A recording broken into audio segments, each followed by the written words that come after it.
Little Miss Recap contains adult language and is intended for entertainment purposes only.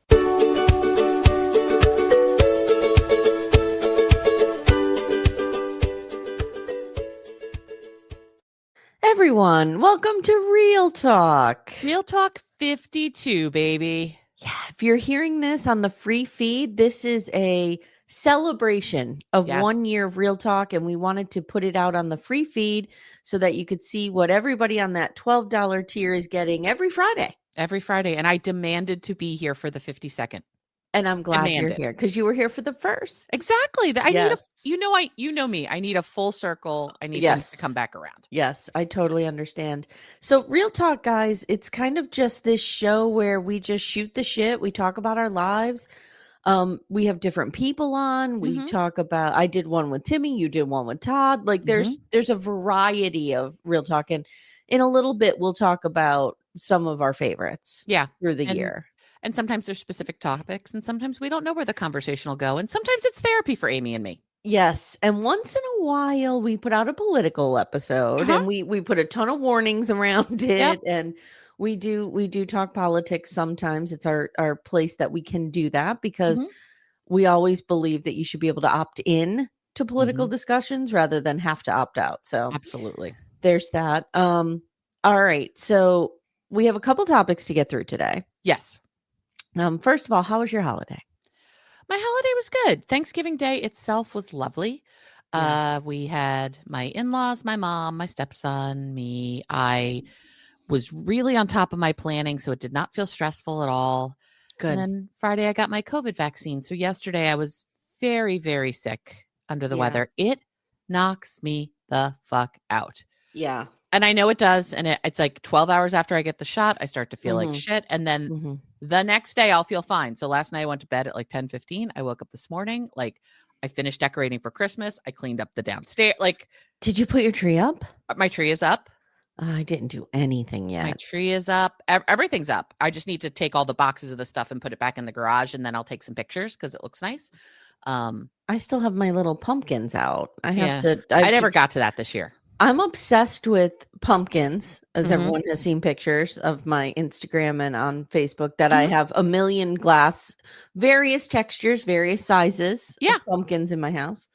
And now I have trees too. Yes. So I go from the pumpkins to the trees. And I now have a tree thing because of you. Yeah.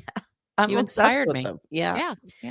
I don't know when I'll put the tree up. I wanted to do it this weekend with the girls home. That's one thing I want to say is yesterday when I was going to Wegmans, I text you. I was crying. I'm shocked by this. I thought you'd be done with them by now. Thinking of the girls having to go back again. It's been kind of nice. Like, so they were in for a week from school and Monday or Tuesday, I was like, okay, they need to go back. Right. But I don't know. As it was getting closer, I'm kind of sad about it. And they'll be back in 3 weeks. Not even 2. Not even 2 weeks. They'll be back. They come home for on a month. They come home on their birthday. Okay. And then we have their birthday weekend. Yep. Which is why I'm not going to Sarper's thing. Yeah. But you'll have to let me know how it is. You know I will. Yeah. Well, apparently we won't have Shekinah there. Whatever. Who knows if they've broken up or not. My holiday was good. Nothing much to report. It was lovely. But I wanted to talk to you about one of the topics I have on my little list today is we all know the Garrick Merrifield scoop, and you guys have heard our Seeking Sister Wife already. We've talked about it ad nauseum. But my question for you is,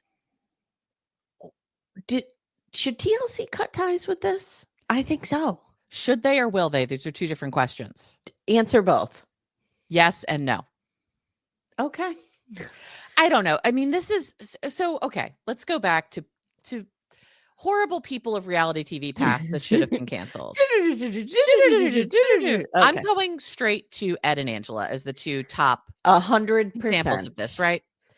Angela, I think more so than Ed, and Ed should absolutely be canceled. But Angela, we literally have seen Angela physically abuse Michael. Never mind if she also emotionally abused him, financially abused him, all the things. We have literally seen her lay hands on him. Right. But here's probably where their bar is. Were charges ever pressed? That's what I'm saying. But law enforcement was never involved. The only time they ever Except did now, it was apparently there was, but that was after they were on the show.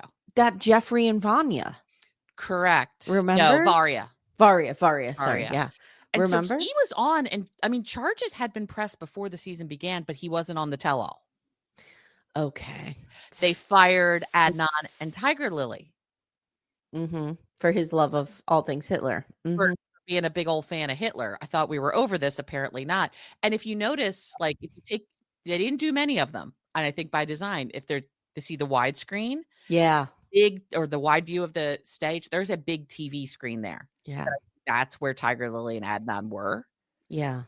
I don't know how they edited that to get them out of there. But so there were no charges pressed there, and they got canceled. No, there was, because there's nothing. I mean, you can unfortunately go on social media and say you are a fan of Hitler. That's not a crime. It shouldn't be, actually. Wow. I actually think it shouldn't be. I know it shouldn't be, but wow. But it's a horrible thing, and he should be canceled for it. See, I actually don't believe in cancel culture. I believe in consequence culture. Well, and that's the thing I was just going to clarify. I'm saying canceled flippantly. Yeah. It's consequence suffering consequences of your decisions. People can do whatever the fuck they want. That doesn't mean that they are absolved from the impact of doing what they want. So will they cut ties with the Merrifields? It's going to be interesting to see what happens. I mean, they just might not bring a season 7 of the show, but I have to imagine it does well. I have to imagine it does well, but a huge part of why it does well are the Merrifields and the Davises. The Davises are great. I love them. I think the Davises, people are real into the Davises. But I don't know if they could carry a whole show. I don't know if they can either. I think they can with the Merrifields. Yeah. I think the Merrifields could have carried a whole show.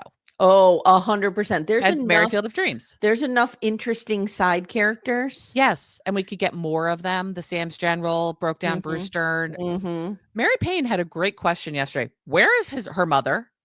Oh, we don't know. Maybe we haven't seen her all season. Bruce Stern broke up with her.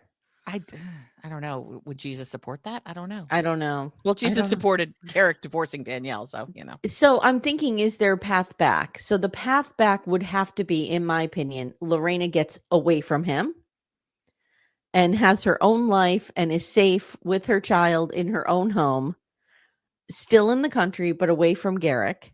Okay. And then we can have the show continue. Like, Garrick has to be ostracized and live in like a shed by himself where he has to repent for his sins just constantly.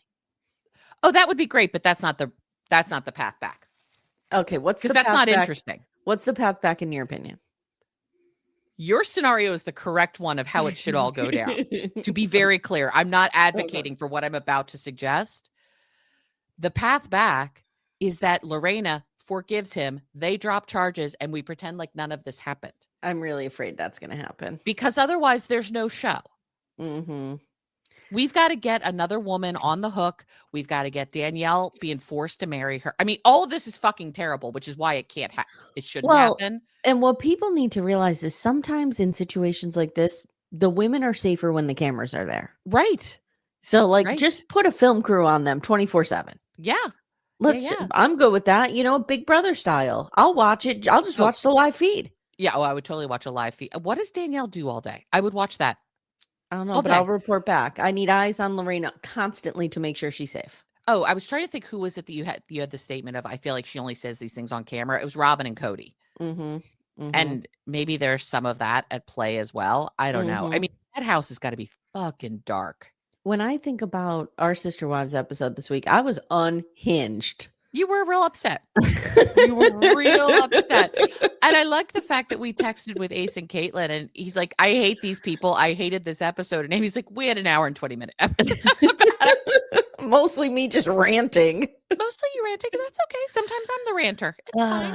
I don't know what they're going to do about this. I mean, there's the rumor that like they accidentally dropped the episode on Thursday, which I didn't see at all.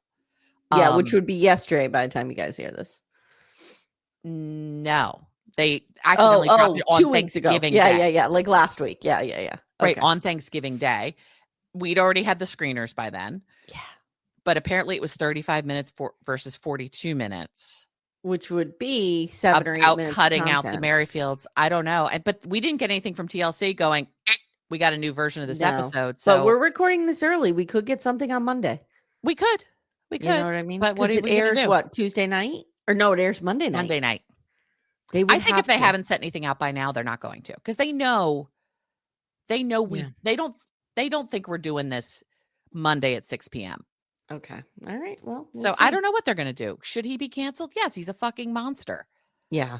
Yeah. He's a garbage person, but we always knew that. But now it's a whole level of human trafficking dark that is like, ugh. Yeah. I want to say something about darkness and stuff like that. Okay. I was watching, I'm on my Epstein journey. Hello, darkness, my old friend. Go ahead. Yes. I'm on my Epstein journey. I do. Mm-hmm. I knew it was bad. I don't think I realized how bad it was. It's really horrific. Yeah. And what is her name? We were talking about her book. Virginia Giuffre. Giuffre, I think that's how we say her name. Giuffre. She's a fucking hero. The women are all heroes. The women are all heroes. The women should be centered as the heroes. Okay. The fact that we need the Epstein files released is bullshit. Mm-hmm. We have dozens of women who are like, this is the thing that happened to me, and their stories are all the same. Believe fucking women. Sorry. But I will say, yeah, I was surprised by the amount of male law enforcement officers who got this case and wouldn't let it go. Mm-hmm. And worked really hard. Mm-hmm. And sometimes, and then you have your Alexander Acosta, right? Who, is a scumbag. Right. So then you have like I was impressed by these male detectives that were like especially the ones in Florida, mm-hmm. who were like, we're not resting on this. No. And even though it's dying and dying and dying at our state level because our attorney general is clearly in bed with this whole thing. Right. We are calling the FBI. We're going around him. We're doing what we have to do. Yeah. We talk a lot about it's a lot of the stories we cover on documentaries and stuff. It almost, not almost always, quite often it's some like, kind of newbie woman detective who's like, fuck this. I'm taking it all fuck down. Yes. But often there are men there who are like, this is not okay. Yeah. And it's I don't want to say it's like a not all men thing, but I think there's a lot of men out there who are like, these fuckers exist? No, not on my watch. I agree. Tim Kaine, didn't see that coming. No. Mm-mm. Yeah. I not Tim Kaine bad, Tim Kaine good. Yeah. He was fighting Alexander Acosta on this. Yeah. There's so many players about this too, which is so interesting. But one of the things I want to say is, number one, throw Bill Clinton and Donald Trump on the trash pile because they're both in this up to their necks. Yeah. But the second thing I want to say is it made me take a step back and realize that even though we have so far to go, mm-hmm. we have come such a far way.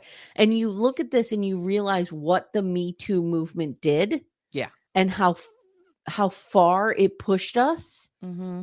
towards a good direction. Mm-hmm. Again, we have 1,000,000 miles to go. Yeah. But if you look at the world we grew up in and how we treated women and sexual assault and how it's being treated now, it's 100 times better. It's better. It's not where it needs to be, but it's 100 times better. I recently on Facebook was like looking through my memories. I don't look every day because I just forget. I used to look every day. And I think actually after COVID, I was like, I can't do this anymore. I used to look every day and it makes me cry. Yeah. Right. Because you see pictures of the girls. Mm-hmm. But it wasn't too recently or too long ago that it was the Facebook memory of, if you're someone who's been sexually assaulted, comment Me Too. Mm-hmm. Mm-hmm. And my post, because I did it too, because I'm a lemming who'll do anything on social media. Yep. Hundreds of my friends, of course, everyone. I turned to Timmy the other day while we were watching it together. Okay. And I know I've talked about this before because I've asked him this before, but I turned to him and I said, have you ever had sex when you didn't want to? Mm. And he took like a minute. Okay. And he said, no, I never have. And I said, you cannot ask a room of 100 women this question. You will not have one person say no. Not one. Most likely no. Yeah. And I'm going to say the people who probably can say no are lesbians. Yeah, probably. Yeah. Probably. Now, of course, I'm not going to say there's not sexual assault in the lesbian community. There's, of course. Yes. Every community has to deal with this. Mm-hmm. But yeah, I don't think I could name a woman, even if they love their partner, who may not have wanted to do it that one time, but felt coercion. To. Mm-hmm. Yeah. It's wild. But it did give me some, when you saw Me Too happen And then you saw, boy, oh boy, the Southern District of New York has really outdone itself in many ways. And they're the ones who took them down. Yes, they are. Yes, and I'm like, boy, oh boy, Florida couldn't get it done, man, but New York did. I'll have to ask Todd if he's ever felt that way. Yeah. Ask your husbands or boyfriends or partners, guys. Yeah. It's an interesting or your male friends even. To have. Yeah. Yeah. So yeah, I don't know what they're going to do about this bad behavior on television and what we should do. And if we should cut ties with, I think we should. The last thing that feels right is to give these people more money. Right. You know what I mean? A platform for their bullshit. Now, also, light is the best disinfectant. I know. I was just going to say, but terrible things live in the dark. Absolutely. And if we bring it out, I don't know. I mean, it's not like this is showing going to save all of Brazilian women from this motherfucker. Yes. Oh my God, we should start an entire ad campaign through all of Brazil. If you see this man on Brazilian Tinder, swipe left. Guys, it's straight up importing and sex trafficking now. Yes. Yeah, he is absolutely just sex trafficking these women. It's wild. How is he different than what Jeffrey Epstein was doing? Just much smaller scale. And they're of age. They're at least over the age of 18. Yeah. They're young, but they're at least over the age of 18. Right. We have no, I just want to be clear. We have no reason to think that Garrick's into underage girls. We have no evidence of that. He's already a scumbag enough. We don't need to make him we don't need to make him scummier. Maybe he is. I don't know, but we have no proof of that. No, not yet. Not yet. Little Miss Recap will return in a moment. For ad-free episodes, visit littlemissrecap.com/support. Amanda. Amy. For our sponsor, Lumi Gummies today, I have an idea. I think we should do a rapid fire bonus round. Which 90-day celebrity stars need a Lumi Gummy or have taken a Lumi Gummy maybe? Okay. Madeline. Oh, I have her on my list too. Manon. Manon could really use indica. Yeah, to calm her the fuck down. Calm down a little bit. I think Jenny could use a sativa to maybe up the energy a little bit because there's none there. Funny you mentioned Jenny. I have Sumit's aunt can use one definitely to chill out a little bit. She definitely could use one. This is a wild card. Florian could use one. I don't know what variety. Yeah, but maybe he needs a hybrid. I feel like Florian on a gummy would be good. Yeah. I also have Dylan's mom from Dylan and Patia. Yeah. And I have Luke's dad of Luke and Madeline. Yeah. Yes. Yeah. And we can use Lumi gummies as well. Yes. All the time. Consistent, mellow, and super delicious, Lumi gummies are specifically designed to make you feel good, not stoned. Whether you're looking for an end-of-the-day de-stressor, a midday mood boost, or help getting the best sleep ever, Lumi gummies has a strain that's right for you. So, Amanda, our flavor that we like a lot in this home is the sour strawberry cookie hybrid. Ooh, is it particularly sour? It's not super sour because I don't like sour things. Yeah, I don't either. But I just find that it's the perfect blend of up and down. It's right in the middle. Nice. But you feel good. I really like it. I'm a hybrid girly myself, and I'm going to go with the watermelon sorbet because I do enjoy watermelon, and it's just a nice, cool, chill evening of watching TV. You know what I need to do? I need to take one before Sister Wives comes out. Before I meet my arch nemesis in the ring. Yes. I think it would help you a great deal. I think it would help Cody Brown a great deal. Oh, absolutely. Absolutely. Yeah. Guys, Lumi gummies are available nationwide. Go to lumigummies.com. That's LUMI gummies.com. Use code Little Miss Recap for 30% off your order. That is Lumi Gummies, LUMI gummies.com. Code Little Miss Recap. Lumis.com. Code Little Miss Recap. It's 30%. And the link is in the show notes if you guys need it. So let's talk about real talk. Yes. Let's talk about real talk. Yeah. So real talk is a place where I work out a lot of stuff. We all do. And just to go back, if folks are like newer to Little Miss Recap, or if you've never listened because you're not on the $12 tier, how this all started was after the 2024 election, Amy said, we should start a political podcast. And I said, no, we absolutely fucking should not. Because we like Little Miss Recap and we'd like it to continue to exist. I was really hot on that for like a good 2 weeks. Right. And I thankfully was able to slowly talk you off that ledge. Sometimes I think that I inflate my sense of, like, I always think I can have a conversation about politics. Like, I inflate my sense of, I can do this. I can bridge this gap. Like, sit me down with somebody who has opposing views and we can do it. Get me a Trumper and a it's my Obama, and I can make them come together. I overestimate my peacemaking skills. I think I can barter peace wherever. It's the Libra / Enneagram 9. Both of those fuck you up and they make you think you can do these things. But I cannot, I have been reminded many times. In many a bar in Scranton, Pennsylvania. Yes. So you then said, what I'm really, and you worked it out with Janet, what I'm really searching for is connection. Yes. We felt very disconnected after the election. Many of us did. Yes. And that's why we started Real Talk. And that connection was, I wanted real conversations, like beyond, we have a ton of fun and we talk about some really deep and interesting stuff with reality TV, but it wasn't scratching the itch. Nope. You know what I mean? I wanted something where we talk about our lives and the people in them and what we're feeling and also what's going on in the world. Yes. You know, so yeah. So Amanda did talk me down, and Amanda was the one who was like, every once in a while we could put out a political episode. That's fine. Yes. But we can't have a political podcast. Because I know I've listened to enough political podcasts. I know we would get one thing wrong. Not for anything other than we're just human beings and we can't know everything all the time. Yeah. We would get one thing wrong and we would be canceled to death. And this is how you pay your mortgage. So we can't fuck this up. Yeah, we have to, we have to know our limitations. Yes, absolutely. Absolutely. I agree. Plus we wouldn't want to lose Little Miss Recap, even if we didn't make a dime off of it. It's the joy of our lives. Yes. No. So do you feel like you accomplished that after a year?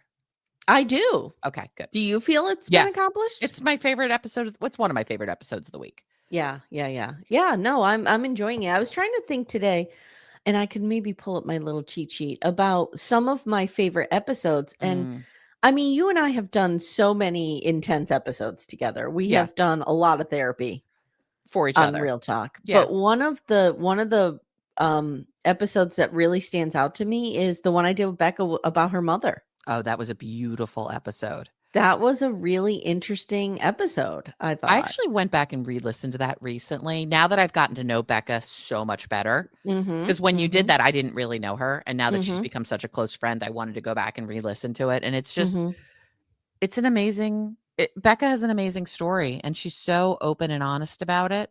And so healed in some ways and still very aware of the things she's working through in other ways. And that's fine. It's just made me love her all the more. Yeah, I agree. It was a great episode. And like you said, she was so open. One of another favorite that we did was with Caitlin Fanning. Yes, that was about great. Infertility and her journey to motherhood. And she told us she was pregnant at the end of it when we were done. Remember? Yes. Yeah. I told her my theory that I know for a number of my friends who struggled with infertility, it feels like once your body learns how to do this, it figures out the second time a little bit easier. Obviously, not everybody, but I've seen this happen to a number of my friends, and she's just like, hang up, guys, I'm pregnant, totally by accident. Yeah. Another thing is I did a few fun ones with Jenny, but one of my favorites is when we did the Graham stories. I was just going to say your Graham episode was one of my favorites. Yeah, that was good. One of the favorite episodes I did with you was when we did attachment styles. Yes. Yeah. That was really good. I like when we talk about like our stories of love's lost and just our relationship histories episodes. I've enjoyed those as well. I enjoyed the one with Todd. I don't know if he did. Yeah.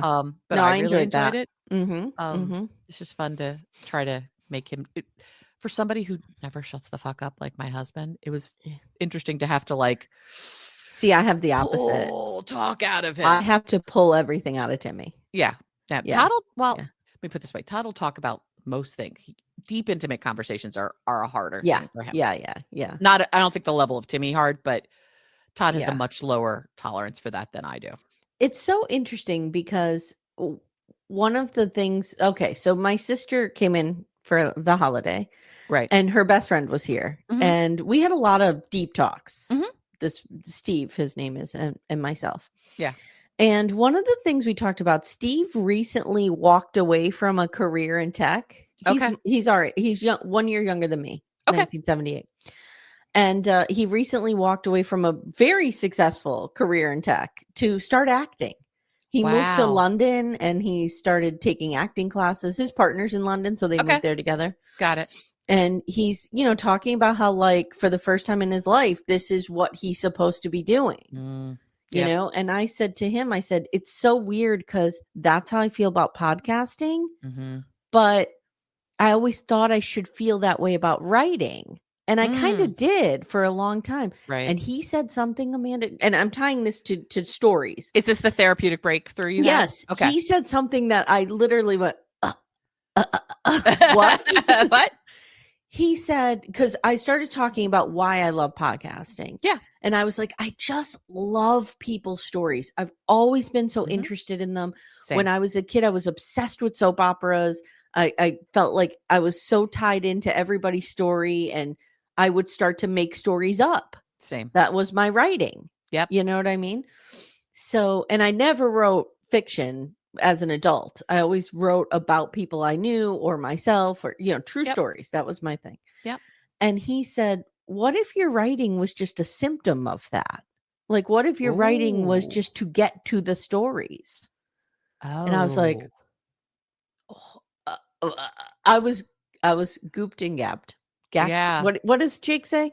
Gooped and gagged. Thank you. That's what I was. Wow. Yeah. My gob was smacked. Your gob was smacked. That's really interesting.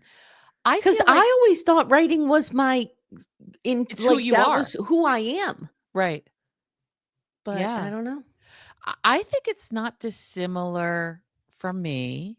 So, if I had my life to do all over again, I would be a therapist. Same. But so much of that is about people's stories. Yes. And connecting with people about their stories and helping people move through their stories. Mm-hmm. Coaching is a way for me to do that. Mm-hmm. But podcasting feeds the itch in a way coaching even doesn't. Mm-hmm. It's different. Mm-hmm. Now, some of it is just the fact that we can laugh and make, jokes and all that. Mm-hmm. But our best episodes are the ones where we're delving into people's stories and their motivations. Yes. Which is why I think, even though this was never supposed to be a reality TV podcast. Yeah. It totally morphed into one because you and I want real people's stories. Yes. You want real people's stories. No, I never said it wasn't going to be a reality TV podcast. I didn't want it to be a 90-day podcast. Okay. Well, at first you were like, we are going to be the scripted analog to our friends who have reality. Yeah. Yeah. That's how this started. But where I really feel we have done some of our best work has been documentaries. Yeah, I agree. I love documentaries. I do too, and I love doing them with you. I just really get into them. Mm-hmm. You know what I mean? And it feeds this weird rhetorical itch where I like to see things from different points of view. And I love, the staircase, we're covering the documentary, then we're doing the scripted version, then we're doing the other documentary, then we're doing the Dateline. You're looking at it from all different angles. Mm-hmm. Mm-hmm. It's so fascinating to me. I love it so much. But one of the things that I used to say to Janet when I was on my career journey was I love okay, so if you guys aren't familiar with me, I've written a couple books and I have done very small, it's fancier than it sounds, very small book signings and tours. Yes. Mostly when I did my book called If I Don't Make It, I Love You, which is a school shooting book. We worked with school shooting survivors. I mostly went around, talked to gun reform groups. Sure. Okay, so that's why they were there. That's the audience, yeah. Yeah. And I used to say to Janet, I love writing the book, but I love the meetings better. That's what I love more is that piece of it. Yeah. When you're in a group and you're talking to people about it. And I loved all the work going up to the book, which was when I was meeting with these survivors and talking to them. So it's like, when you think about it, the writing wasn't really the part I loved. Right. It's the connection and the stories. Yeah. Yeah. It's connecting with people's stories. And writing is Steve made the point. He's like, maybe writing's the vehicle. Mm-hmm. And I was like, oh my God. Okay. Yeah. So that was my therapeutic breakthrough of the week. I like that. I actually had something not dissimilar recently talking with Priscilla about the podcast. Mm-hmm.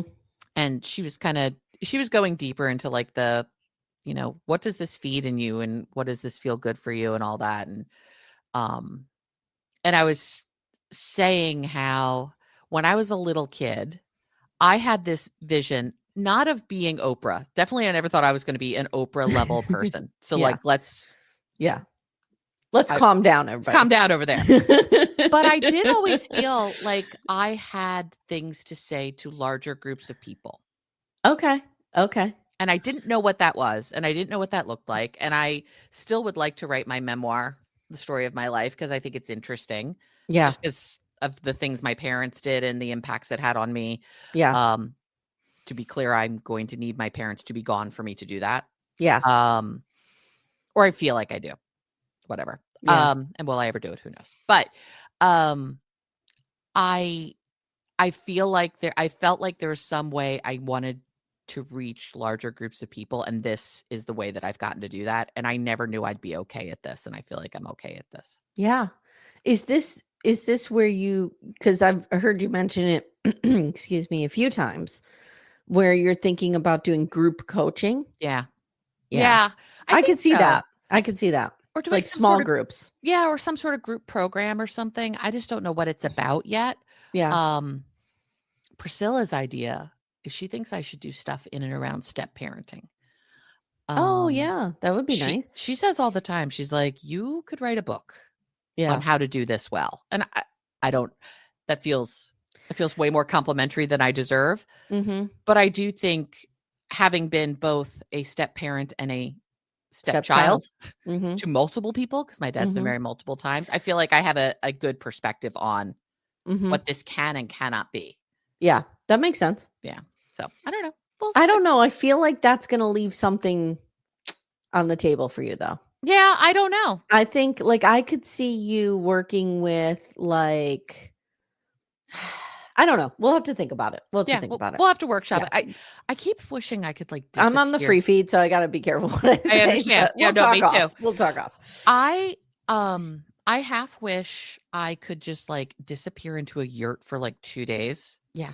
At the end of this year, and just like brainstorm and write and all of these things. And I just don't know how to make that happen without spending a bunch of money that I don't want to spend. Okay. So I was just going to say something to you that you might push back on. I just want you to sit with it, receive it. Okay. I'm nervous. And sit with it. A little nervous. Okay. What if you went back to school to be a therapist? Oh, I've applied to school. I couldn't get in. You can get in now. No, I can't. No, I really can't. Because they don't look at your grades usually for a bachelor's degree if you're a professional who's been working in your field for X amount of years. Yeah, they like do. You can get into like Indiana University of Pennsylvania or something. No shade to that school, but yeah, no. I mean, I went through a whole period about 5 or 6 years ago where I applied. I had to take a couple of classes because I didn't have the prereqs, and I didn't get into anything. So. Really? Yeah. Where are you applying? I applied to a bunch of different programs in the Philly area. Okay. Just being somebody who's worked in academia for a long time, I'm telling you, you have a lot of options. I guess. I don't know. If you are a paying customer, you can get in. Well, then I also don't know how to pay for it, which is another problem. Yeah. But because I thought about that for myself. I'm like, once the girls are done, is there a world in which I could go back to school? You could. I don't know. You could. Because I went at the university where I was teaching, I was in their Master's of Counseling program, and I took like 9 credits, I think. Okay. And I really loved it. Yeah. I think I would love it too. But once tuition was not free anymore, I couldn't do it. Yeah. I don't know how to make it work. I don't know how to I don't know how to overcome the huge barrier I have from having such an unsuccessful undergraduate experience. What I'm going to say to you is I did not have a very successful undergrad experience. Okay. So, and I'm just telling you. Okay. We can talk about it. I don't know how I could make it happen because pretty much every door I knocked on, they were like, no, we don't want you. You're not good enough for this. Academia has changed a little bit. Okay. The grounds are shifting. Okay. And they're starting to want paying customers. Yeah. Yeah. And I mean, I've thought about I know like an online program would be easier to get into probably. I don't know, maybe. Well, the reason I bring up Indiana University of Pennsylvania specifically is because they have a program. A lot of my teacher friends went there because they had an online Masters of Teaching program. Got it. Yeah. I didn't mean to like throw shade at that school. No, it's a great school. Yeah. But maybe Amanda. Maybe. We'll see. You know? I'd really have to figure out this fucking ADHD thing first. Yes. I think because my ability to concentrate is very low. Yeah. I loved graduate school. Oh, loved it. Now I went for a creative program. Yeah. And I wonder if that's an easier thing to get into too. It's very different. It's a different thing to get into. Your academics didn't matter as much as the samples of your work that you provided. I don't even think they checked when I got into the Master's of Counseling program at the university. Well, you were also working there. They may have checked to make sure like you had a bachelor's. I had a bachelor's and that I, did gen eds that mattered or whatever. But I don't know.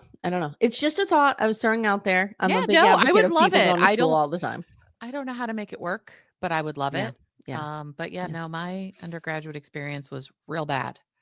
And mine wasn't great either. Yeah. But I mean, did you graduate at least with a 3.0? I was just going to say, if I got to a 3.0, it was a miracle. I was maybe I was right there.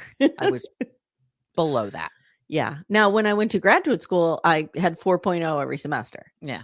But undergrad, I didn't want to be there. Yeah. I was so horrifically depressed in college. I didn't want to be there.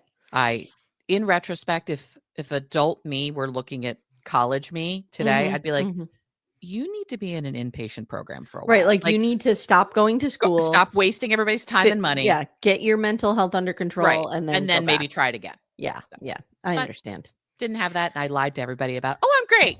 Yeah. Because I didn't want, because I thought I'd get in trouble. If I was depressed, I thought I'd get in trouble. That's a real Gen X statement there, Amanda. Oh, yeah. Oh, yeah. My whole life was. I didn't want my mental health to get me in trouble. Yeah.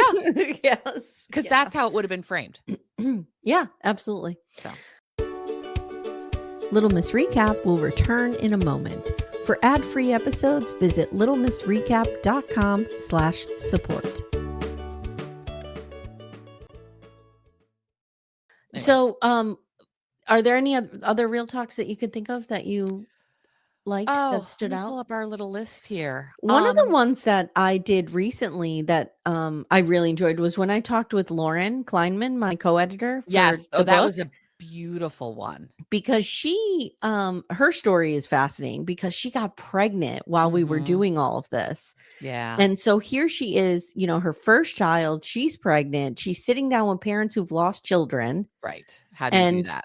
She had all this grief, you know what I mean? Yeah. And then she has her baby and she suffered terrible postpartum. Yeah.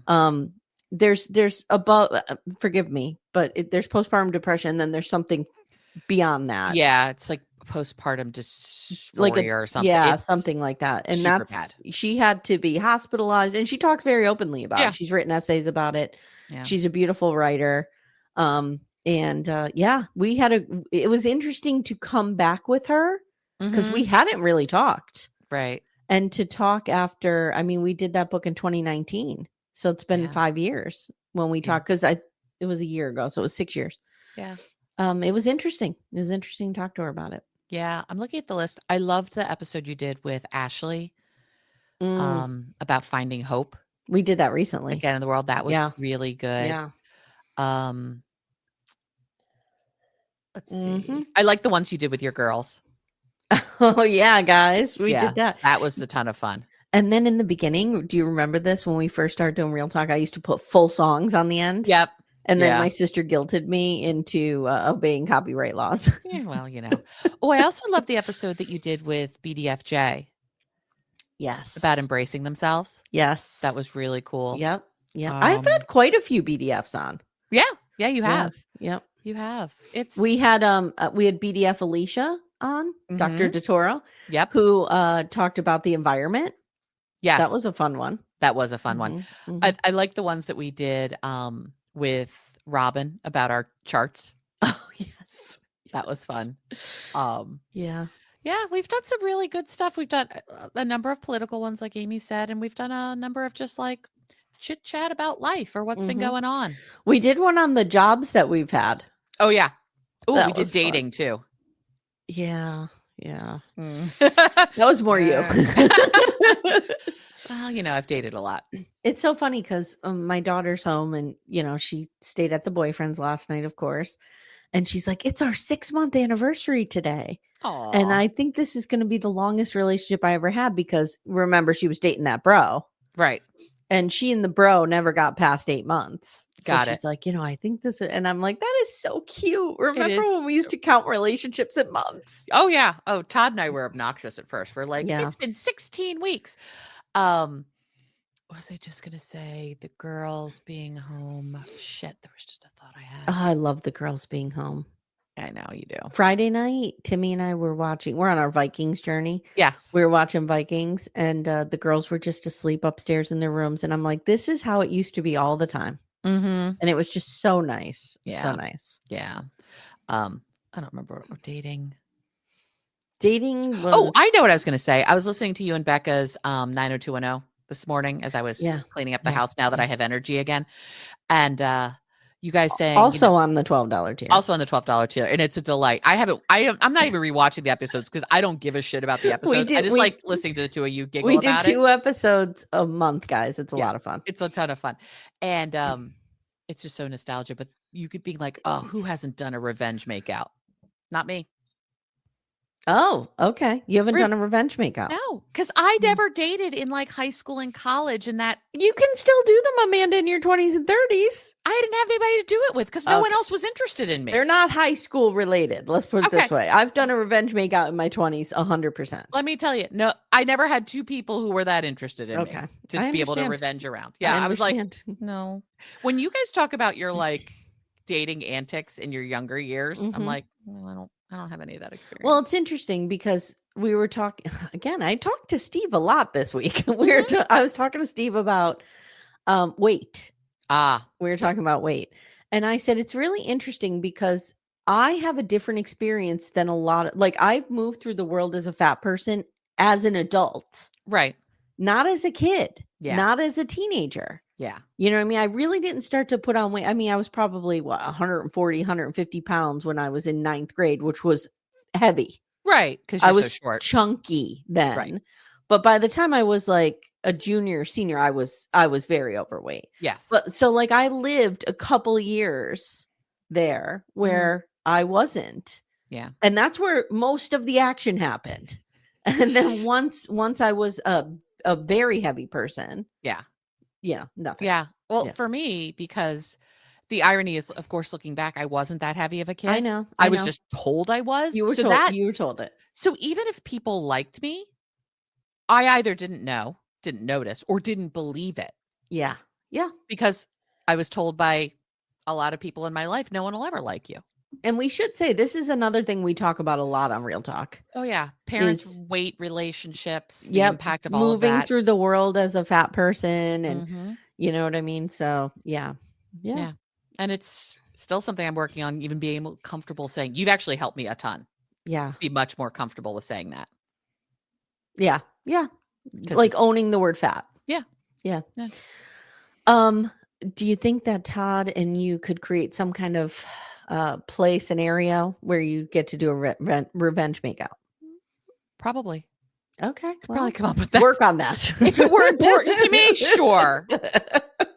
It's not really that important to me. But I think you guys need to work on it. We need to make this dream come true for you. As soon as we hang up, I'll be like, honey, we need to create a revenge makeout situation. Honey, we need to go out and pull another person. Timmy and I were talking about that last night. We were talking about threesomes for some reason. We were watching something that on Vikings, they're always having threesomes. And Ragnar and his wife are super hot. And I'm always like, I would totally be in that bed with the two of them. You'd join in on that. Yeah.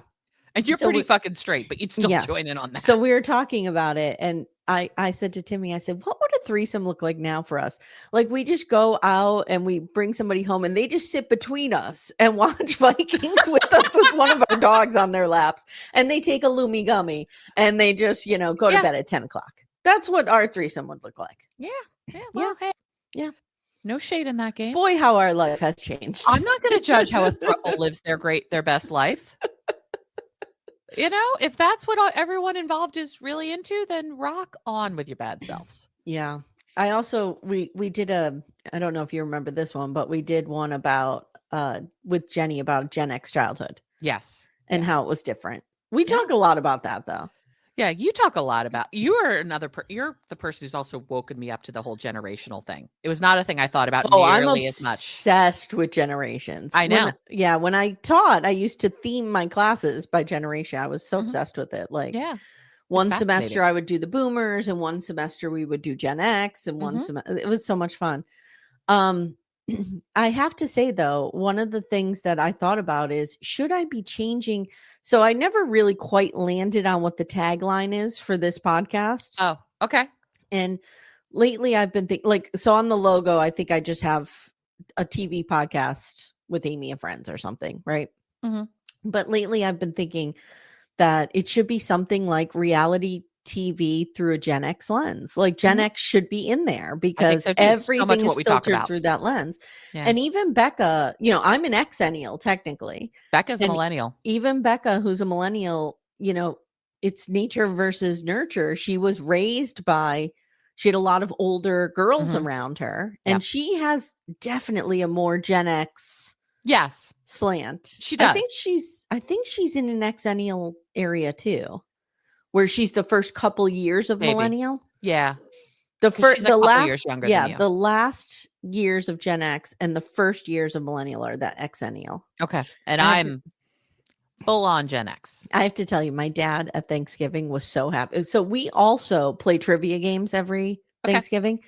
And this year we got a generation themed one. Oh, okay. So, and we split up in teams. Sure. And my mother didn't have anyone to be on her team with, and I had to be on her team. It was a disaster. You had to see us. No. Oh no.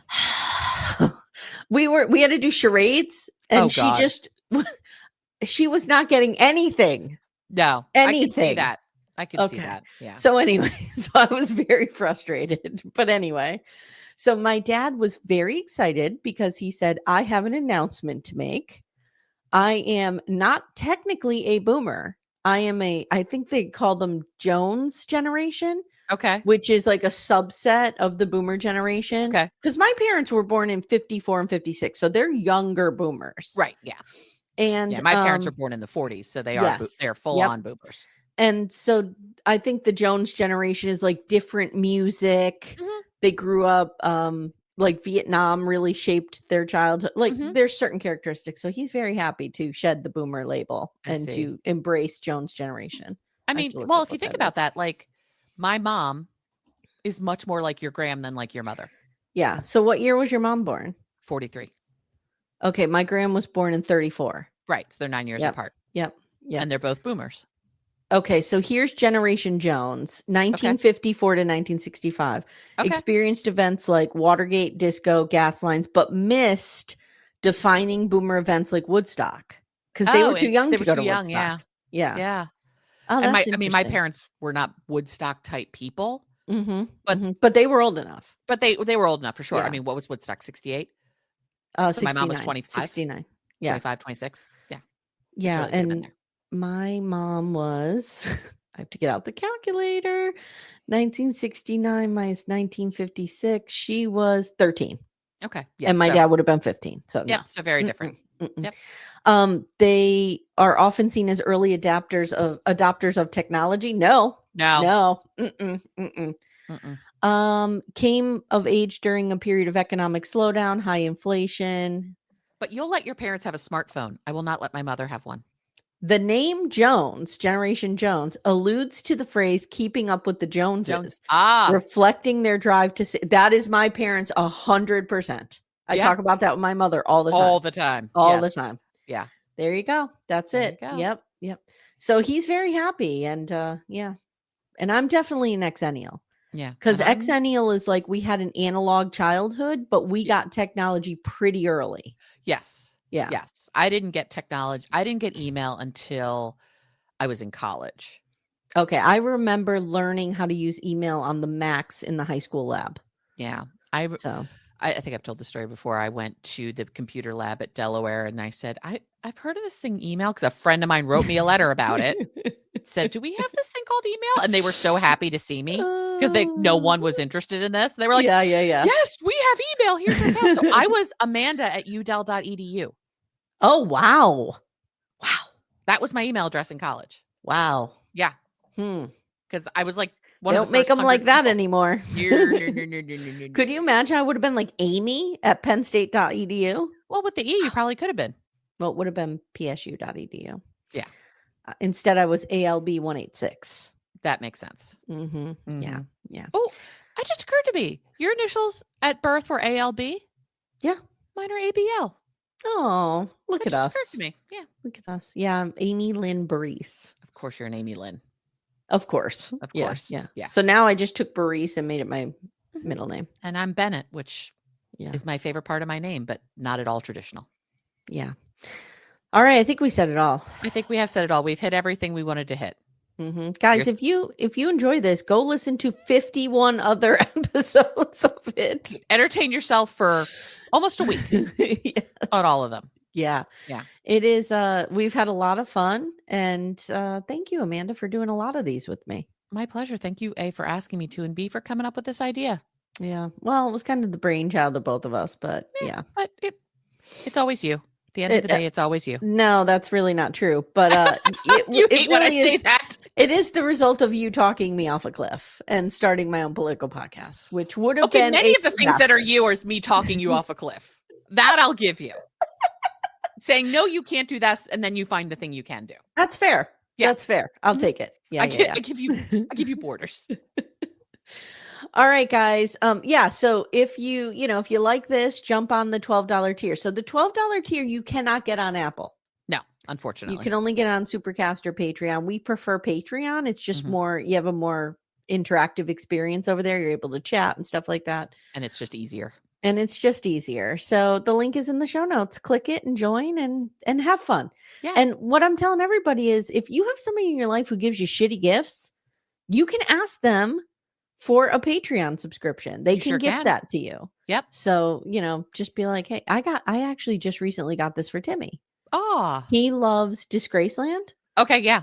But he was not willing to pay that $7 or $8 a month. Of course he wasn't. I'm like, it's $0.25 a day, Timmy. He's like, nope, don't need it. I could just not. And he listens to the show constantly. Right. So I gifted him a Patreon subscription. And he's very happy. Of course he is. And he's in the comments. I love it. He's such a cutie. All right, guys. Thank you so much, Amanda. Thank you. Amy, thank you. I have to get our little end video here. Here we go. Okay. And take care, everyone. We'll see you next time. Bye. Bye. Thank you so much for listening to Little Miss Recap. If you'd like to support the show and get a ton of bonus content, including all episodes ad-free, please visit our Patreon. The link is in the show notes. If we've earned it, please consider leaving us a 5-star review wherever you listen. If you have someone in your life who loves trash TV, please consider sharing this episode and telling them about the pod. I hope you've enjoyed this episode because we made it for you.